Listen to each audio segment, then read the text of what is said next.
Do people do whatever they want, regardless of what others are doing? Or are people affected by others and change their behavior based on what others do? Okay. You could think about a lot of examples of this. So, do we do whatever we want, regardless of what others think? Or have you ever changed your behavior, like stopped wearing something because too many people wore it? Or started engaging in some practice because everybody else was doing it? Okay, so you may have thought about some examples. So, because humans are social, as you can probably guess, our behavior and thoughts and feelings are affected by what other people are doing. Okay, and I'm going to give you some empirical evidence for this. So, here's a study that demonstrates that ideas generally spread within social networks, which leads to the clustering of attitudes. So, in this study, researchers recruited participants who were randomly assigned to dorms. Okay, and they tracked the attitudes of students early in the semester and then I think 13 weeks later, so almost a semester, like almost at the end of the semester. So here are some examples of the questions researchers were asking in terms of their attitudes. So some issues were what they called low importance ones. These are just a couple of examples. So things like athletes should get to choose classes before others, or it's a bad idea to join Greek life. And some issues were what were called high importance issues. So attitudes towards cloning another person or attitudes towards death penalty. Okay. So here we have the numbers for the amount of agreement in week 1. So we're looking at the amount of agreement with each other. So everybody living in one dorm, what is their amount of agreement? And the greater the number, and if there's an asterisk next to it, this means that the people living in a dorm agree with each other. So just make sure that this number here isn't about agreement towards the issue. It's about agreement with each other, or the amount of agreement of the people living in one dorm. Okay. So as you can see here, with the low importance issues, people within a dorm don't agree with the athlete issue, but they really agree with the Greek issue, the Greek life issue. They don't agree about the cloning issue, but they agree about the death penalty issue. Okay, so let's see what happens at week 13. So at week 13, amongst the low importance issues, you see there really isn't a change. Okay, so they still don't agree about the athlete issue. They still agree about the Greek life issue, but their level of agreement actually went down a little bit. Okay. In terms of high importance issues, this is where we see the really neat effect. So although they initially disagreed about cloning, by the end of the semester, or near the end of the semester, they are strongly agreeing together about cloning. Again, it's not about pro or anti-cloning. This is just agreement with each other. Okay. And same with death penalty. They had already agreed about this as a dorm, but near the end of the semester, their agreement went even stronger. So this suggests that people's ideas do cluster and transmit within each other as they share the same social network. Okay. So cultural ideas change depending on the network you're in. It also changes depending on other people. Okay. So you may have seen this sort of curve before if you read The Tipping Point. So initially you have these innovators, okay, who create some type of cultural idea. And then you have early adopters, so people who adopt these cultural ideas earlier than other people. And then at this point, you have the critical mass. So you have a ton of people following that cultural idea. And that's where you meet the tipping point where it sort of becomes a mainstream cultural idea. Okay. So the clearest example that I can think of in terms of this adopting of ideas is the smartphone. So you have innovators who in the mid 2000s came up with and created smartphones. You can see that The first iPhone and Androids were launched in 2007, 2008, and there was a very small group of people who adopted these smartphones. And then by 2010, you can see that you have the large chunk of the population joining in on the smartphone craze. And by 2013, it's sort of become mainstream. And everybody, or most everybody, has a smartphone. It's become a permanent fixture in our culture. So you can see how culture here, using a smartphone, is also a culture. So you can see how it's become something new, but it's been transmitted and has become a permanent fixture in the culture. Okay. So here's another example of culture changing depending on what others are doing. So this example is about foot binding. Here's an example of foot binding here. So essentially foot binding is like tying up the foot and sort of wrapping it when women are really young to keep the size of the foot very small and very dainty. Okay, you can see that this foot here of an adult is 5 inches, super tiny. So let's talk about how the practice of foot binding became a thing and then stopped being a thing depending on what others were doing. So in the 700, 800s, this practice first began in the royal court, where dancers in the royal court started binding their feet in order to have what they called, quote unquote, lotus flower, like tiny, delicate feet.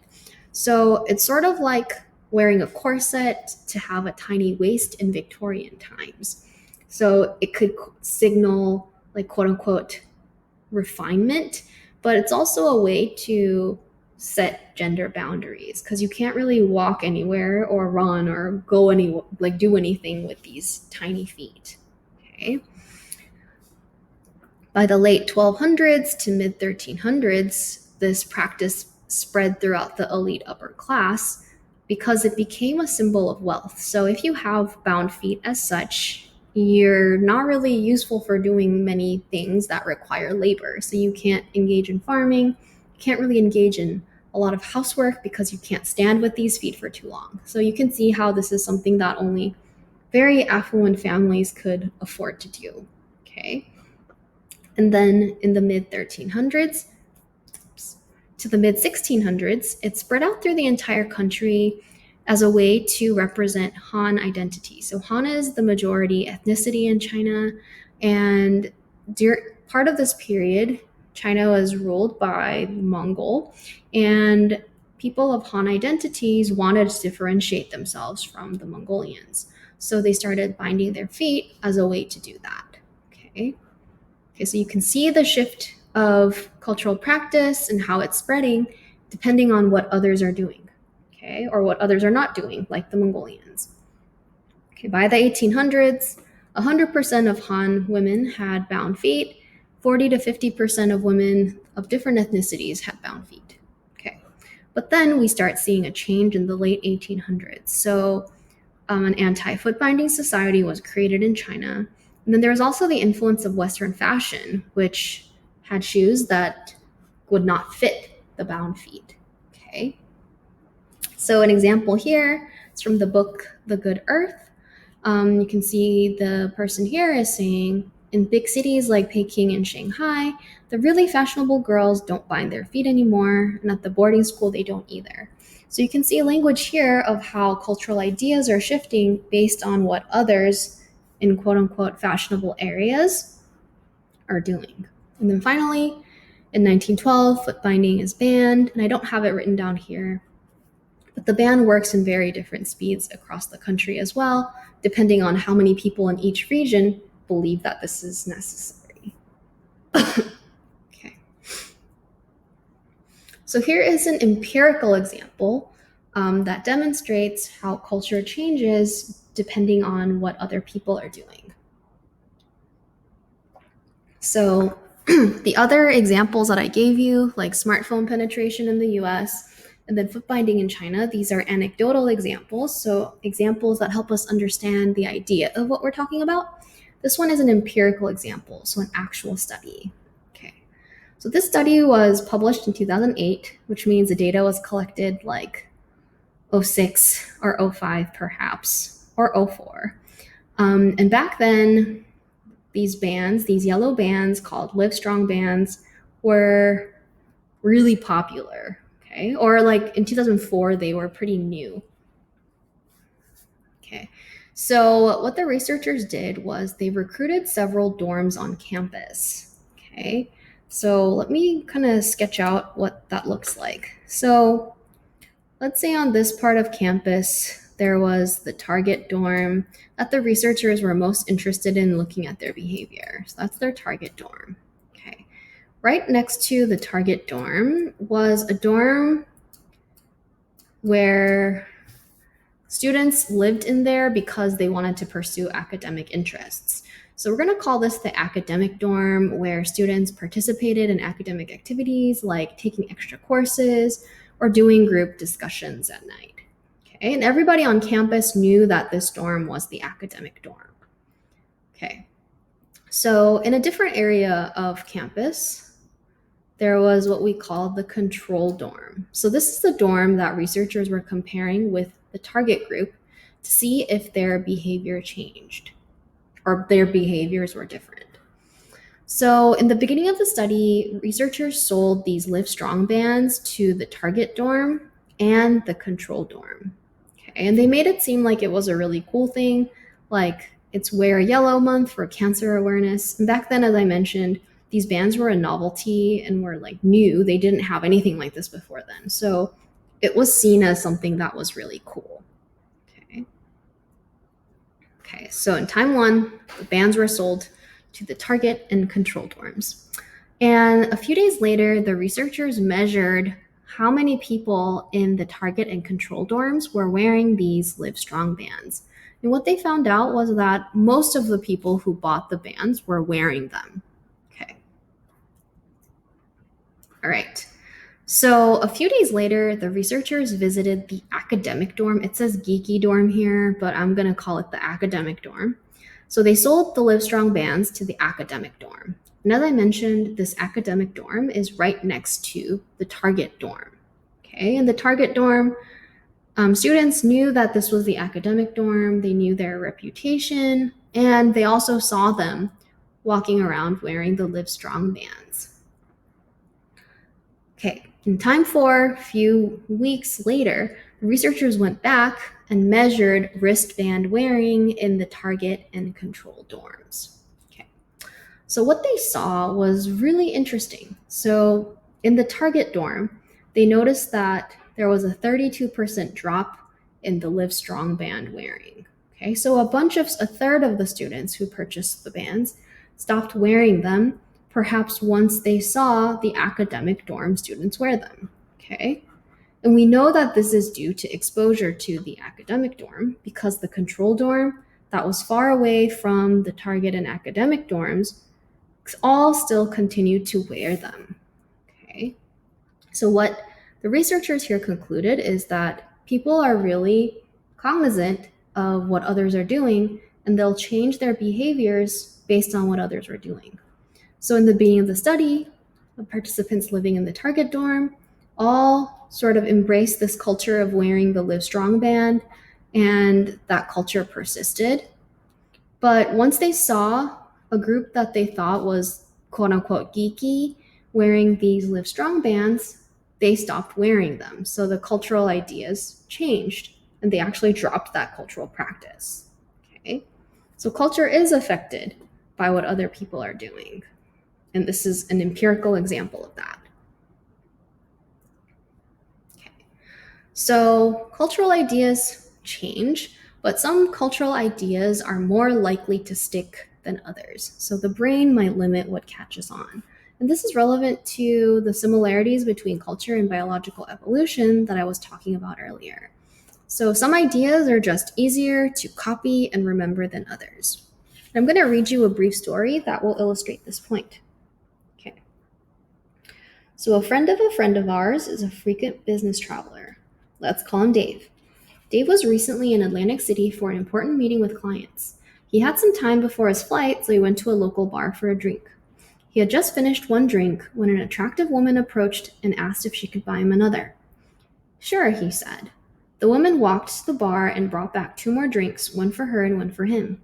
He thanked her and then took a sip, and that's the last thing he remembered. Rather, that was the last thing he remembered until he woke up, disoriented, lying in a hotel bathtub, his body submerged in ice. He looked around frantically, trying to figure out where he was and how he got there. Then he spotted the note. Don't move. Call 911. A cell phone rested on a small table beside the bathtub. He picked it up and called 911, his fingers numb and clumsy from the ice. The operator seemed oddly familiar with the situation. She said, "Sir, I want you to reach behind you slowly and carefully. Is there a tube protruding from your lower back?" Anxious, he felt around behind him. Sure enough, there was a tube. The operator said, "Sir, don't panic, but one of your kidneys has been harvested. There's a ring of organ thieves operating in the city, and they got to you. Paramedics are on their way, so don't move until they arrive." Okay, so what did you think about the story? Do you think this is something that will stick and catch on, and something that you might be likely to tell others? So, based on research, this story is the exact type of story that is likely to stick and be transmitted to other people. So, the story that I just read to you is fake. Don't worry. I don't know anyone named Dave who's had his kidney harvested. This is actually one of the most successful urban legends ever. Okay, so it's not real, it's a popular urban legend, something like the Kentucky Fried Rat, or how Coca-Cola can rot your bones, how the Great Wall of China can be seen from outer space, how you only use 10% of your brain, how kids are finding needles in Halloween candy, etc. So all of these are urban legends that aren't real, but have somehow managed to stick and be transmitted from person to person. Okay. So Heath and Heath are researchers that study this. The blurb I read to you was actually from this book called Made to Stick. And they outlined criteria that describe which ideas are stickier than others. It says sticker here. It should be stickier. So ideas that are simple, so things that are one sentence statements or proverbs or easy to understand, are more likely to stick. Stories that are unexpected, we're going to call this unexpected aspect counterintuitive, are more likely to stick because they are interesting, they generate curiosity, they're shocking, like there's a shock factor or a twist, and these are more likely to stick.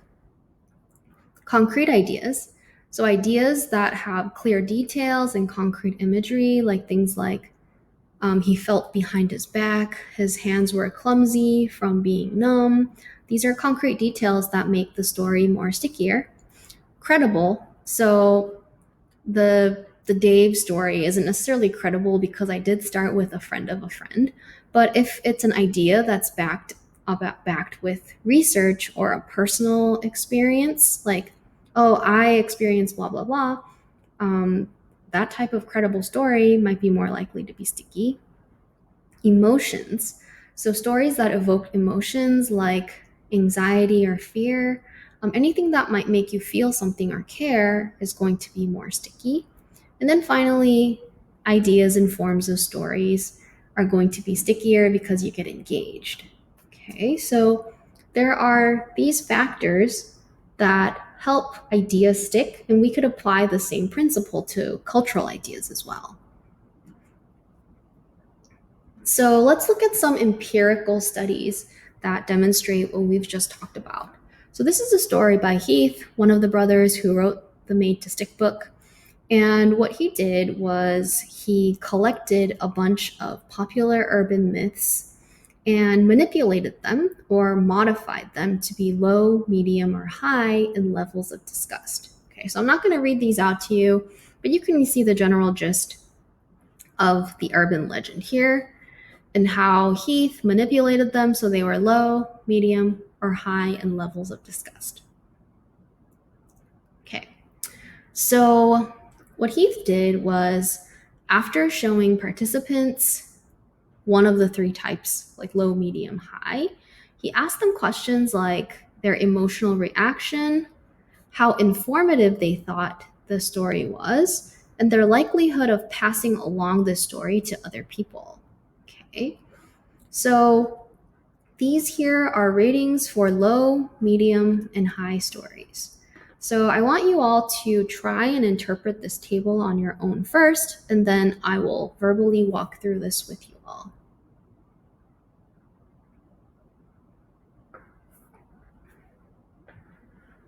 Okay, so you can feel free to pause the video if you haven't finished yet, but let's talk it through. So what you should first notice here is, let's look at some of these emotions, particularly disgust. If you've read through the stories, they're all pretty disgusting. You can see that the manipulation of the stories were done really well because the highest disgust story was rated the most disgusting compared to low and medium. Okay, so that was successful. Let's look at informational.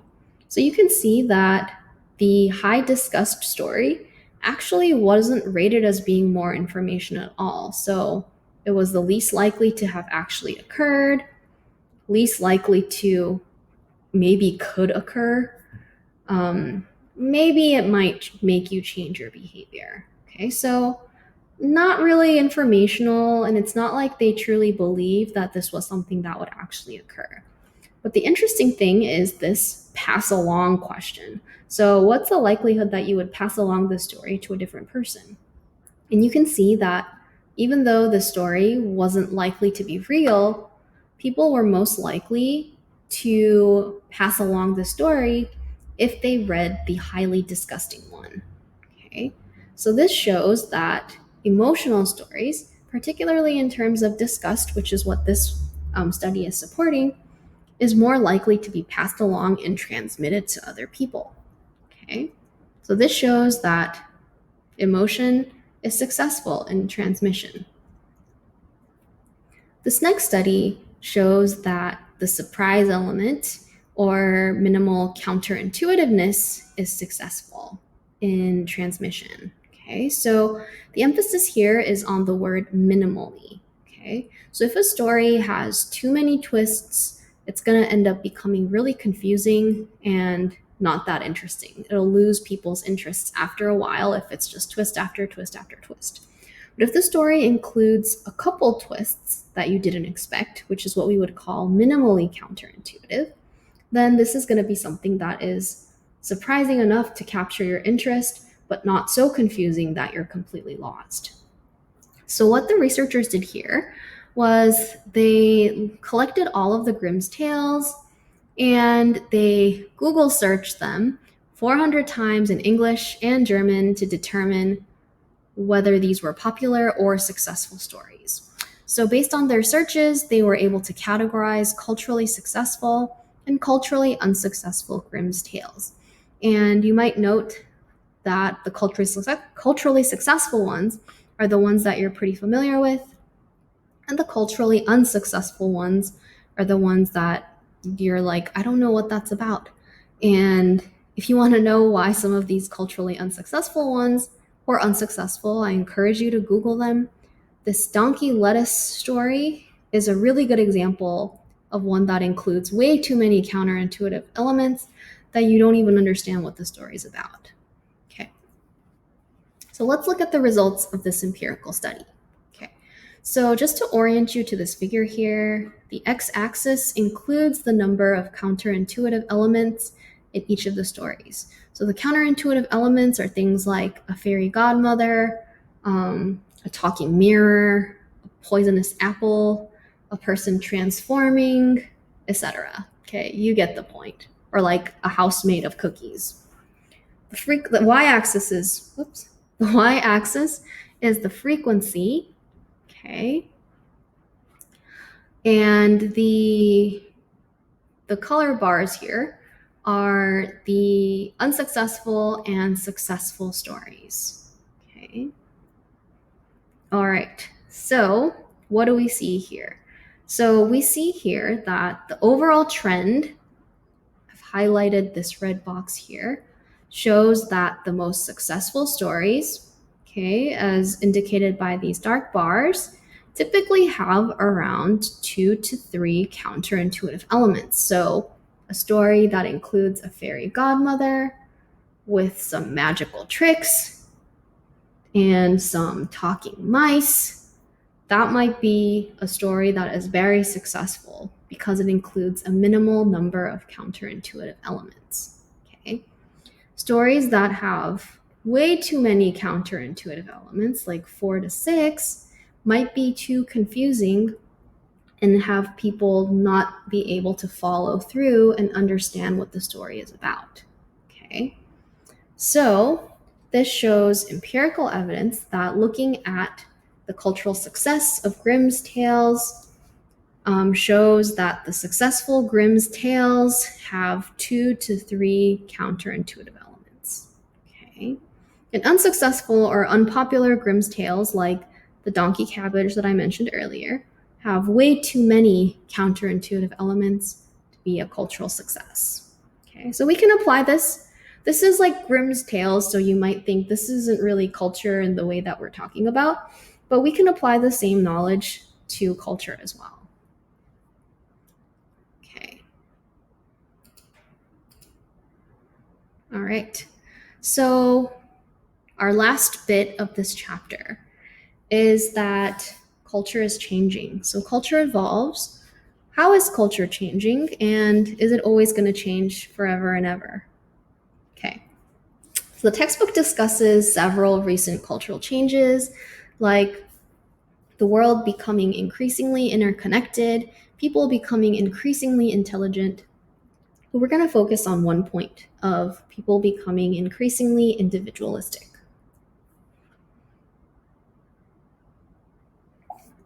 So there are several different empirical studies demonstrating this. I'm just going to run through a few of them with you all. So this first study is focusing on cultural changes within the US. So this study conducted by Twenge and colleagues is looking at cultural products. So it's looking at books in the US. So it's a cultural product because this is created by Americans living in the US.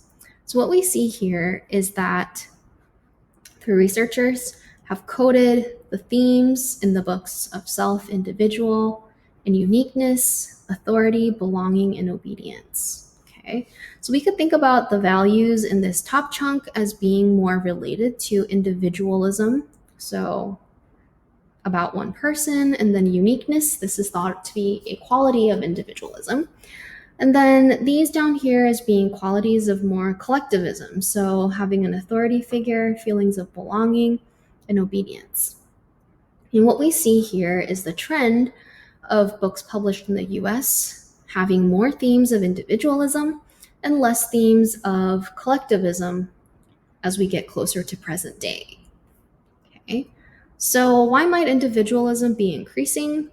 So some reasons might be due to socioeconomic development. So due to the development, we might have to rely less on the group for survival. Okay. So maybe it's just practical that we're being individualistic.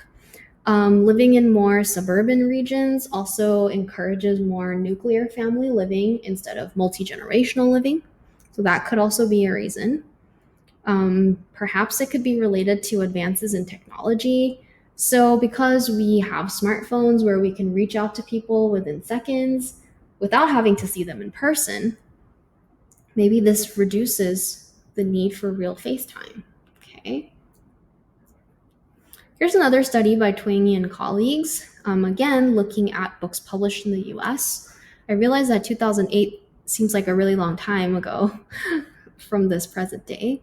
But again, this is the same idea. So we're looking at pronoun uses in US published books. I and you, more single person pronouns. We, more multiple person pronouns. We see that the presence of we has stayed pretty much the same, but single person protagonists are increasing based on how many times we're using I and you in US person books. Okay. So again, we're looking at a cultural product. So as we discuss these, you should be thinking about the mutual constitution of culture and psyche. So people writing these books are affected by their cultural context, right? Because they're members of the cultural context. But because they are creating and writing these books, they are thus reinforcing the culture that they were influenced by. Okay. All right. So these examples that we just talked about are just examples from the US. What about the rest of the world? So this is a pretty ambitious study published very recently, and it's looking at change over 51 years in 78 countries. And I have some examples there, so you can see that it's not just US, Canada, UK, and Australia. And what they did was they coded a bunch of individualism and collectivistic practices and values. So, some examples of individualistic, collectivistic practices are related to household size. So, the larger the household size, the less people living alone, the less old people living alone, the less divorce. These are all linked to collectivism. So, smaller household size, more living alone, more older adults living alone, more divorce is linked more to individualism. They also looked at values. So, things like importance of friends is more individualistic, importance of family, more collectivistic, importance of independent children, more individualistic, preference for more self expression is more individualistic. Okay, so here are the results that they found. Do not get overwhelmed. We're just focusing on this trend line here of the 70-ish countries over 50 something years. So each of these dots are countries. Whoops. I don't know why it keeps doing that. So each of these dots are countries, okay, that are measured per year. Okay, so you can see like these are the countries measured in the 60s, these are measured in the 70s, and so forth. So all you need to focus on is this trend line here. And what that shows is as we go to more recent days, we see an increase in individualistic practices as well as an increase in individualistic values. And this trend is represented around the world. So this is not just a US phenomenon. We see that across 70 something countries, we see a shift towards an increase in individualism over 50 years. Okay. So let's focus on one country that we're going to be talking a lot about just because there is so much empirical evidence for this. We're going to be looking at Japan. And it's noteworthy to look at Japan, not just because it's been studied the most frequently, but because it's a quote unquote traditionally collectivistic context. So it serves as a good comparison group for the US, which is traditionally individualistic. So if we see a trend of change in Japan, then we know that this trend of individualistic practices and values increasing is something that might be happening worldwide. Okay. So here, what we see is a lot of different things. So I've highlighted some things for us to focus on. So the x-axis is just the years. Again, relatively recent paper. And what we see here is in the 50s, the average Japanese family size was about a 5, suggesting either more children or more multi-generational families. Whereas in the more recent days, it's about 2.5. So suggesting a lot of families aren't having children or they're not living in multi-generational homes. Okay. Looking at divorce rates, which were very low in the 50s, are on an increase in the more recent days. So just for kind of a frame of reference, we have the US family size here depicted in blue, the US divorce rate depicted in blue. So we see that even a country that is traditionally collectivistic, as Japan is, we see trends towards individualistic practices, such as a reduction in average family size and an increase in divorce rates. Here's another really fun empirical example that I think highlights the uniqueness aspect of individualism. So what Ogihara and colleagues are looking at are popular children's names. Okay, so they looked at the prevalence of top or the most popular stereotypical boy names and top stereotypical girl names and look to see whether people are going to name their children these top popular names less. Okay. So what they saw in 2005 was that these names were relatively more common, but as you got to more present day, so 2013, people were naming their children these common names less. So another way we can talk about this is in more current days, people are giving their children more unique names rather than these stereotypically popular, more common names. Okay, so this suggests that this practice of giving baby names are also shifting more towards the individualistic trend, even in a country like Japan that is relatively more collectivistic. So the biggest worry for people like me who are cultural psychologists is, does this suggest that cultural psychology is becoming meaningless if everybody is just more individualistic? Well, we want to argue absolutely not.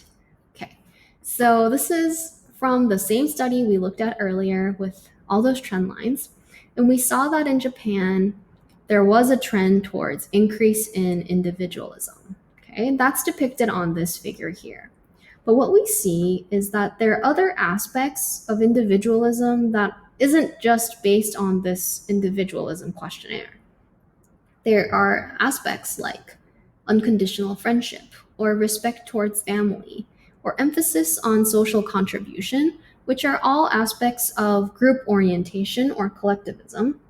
And these haven't changed at all since, or are on the increasing trend since the 80s to the present.